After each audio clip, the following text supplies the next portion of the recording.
नमस्कार साथियों, आपका स्वागत है आपके अपने YouTube चैनल संस्कार चैनल पर। और आज हम सब बात करने वाले बीएड सेकेंड ईयर के लिए अध्यापक केंद्रित उपागम एवं छात्र केंद्रित उपागम के गुण एवं दोषों का वर्णन कीजिए।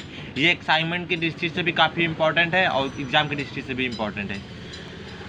तो पहले हम प्रस्तावना डालेंगे। आज के प्रजातांत्रिक युग में सभी को शिक्षा के समान अवसर उपलब्ध कराने, सभी को समानता, आदर एवं स्वतंत्रता के समान अवसर उपलब्ध कराने जैसे प्रजातांत्रिक मूल्यों को अक्षुण्ण बनाए रखने के लिए तथा मनोवैज्ञानिक व्यक्तिगत भिन्नता के सिद्धांत को ध्यान में रखते हुए ऐसी शिक्षण विधियों की आवश्यकता की गई जिसमें छात्र शिक्षा केंद्र में हो, छात्र की रुचियों, क्षमताओं तथा दक्षताओं आदि का अनुरूप शिक्षा की व्यवस्था की जाने की आवश्यकता अनुभव की गई थी। वर्तमान में हमारी शिक्षा व्यवस्था बाल केंद्रित रूप से गठित किया गया, जिसमें शिक्षण के स्थान पर अधिगम को अधिक महत्व प्रदान किया गया। इसी के अनुरूप पाठ्यक्रम एवं शिक्षण विधियों का गठन किया गया। इन शिक्षण विधियों में छात्र की भूमिका प्रमुख होती है तथा शिक्षक शैक्षिक परिस्थितियों को गठित छात्रों को शिक्षण कराते समय अध्यापक अपनी सभी क्षमताओं का उपयोग करता है। वह चाहता है कि कक्षा का प्रत्येक छात्र शिक्षक अधिगम का पूरा लाभ उठाए।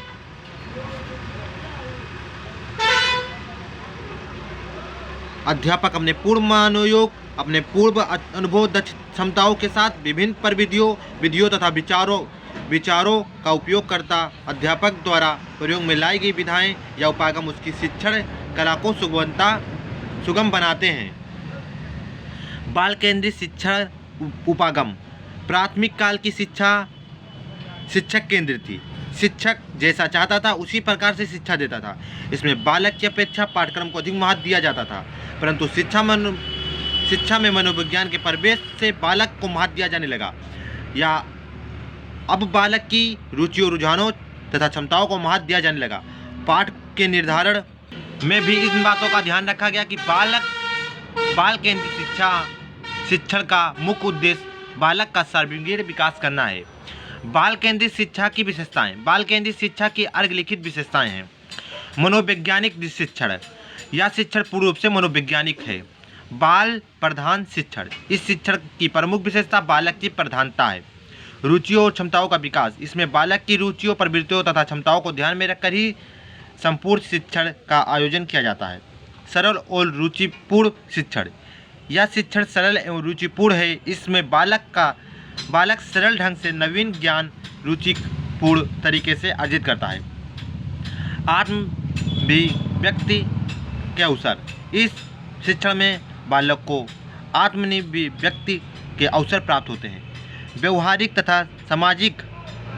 यह शिक्षण बालक को व्यवहारिक और सामाजिक शिक्षा प्रदान करता है। ज्ञानेंद्रिय प्रशिक्षण पर बल। इसमें शिक्षण में ज्ञानेंद्रियों पर शिक्षण पर विशेष बल दिया जाता है, जिससे बालक के मस्तिष्क का विकास होता है। बाल केंद्रित शिक्षा का महत्व। इस शिक्षण में शिक्षण का केंद्र बालक होता है। इस विधि के अंतर्गत बालक की रुचियों, क्षमताओं और प्रवृत्तियों को ध्यान में रखकर ही शिक्षण प्रदान किया जाता है।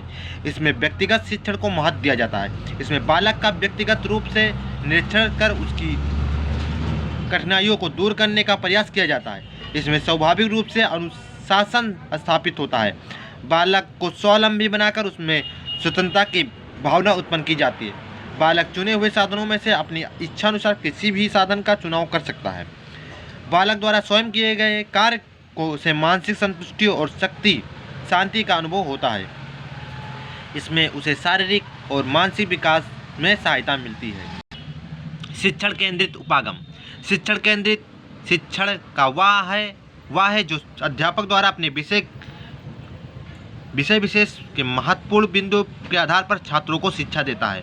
अर्थात अध्यापक अपने विषय का ज्ञाता होता है और उस विषय से संबंधित बिंदु के विषय में छात्रों को पूर्ण जानकारी प्रदान करके उन्हें संतुष्ट करने की कोशिश करता है।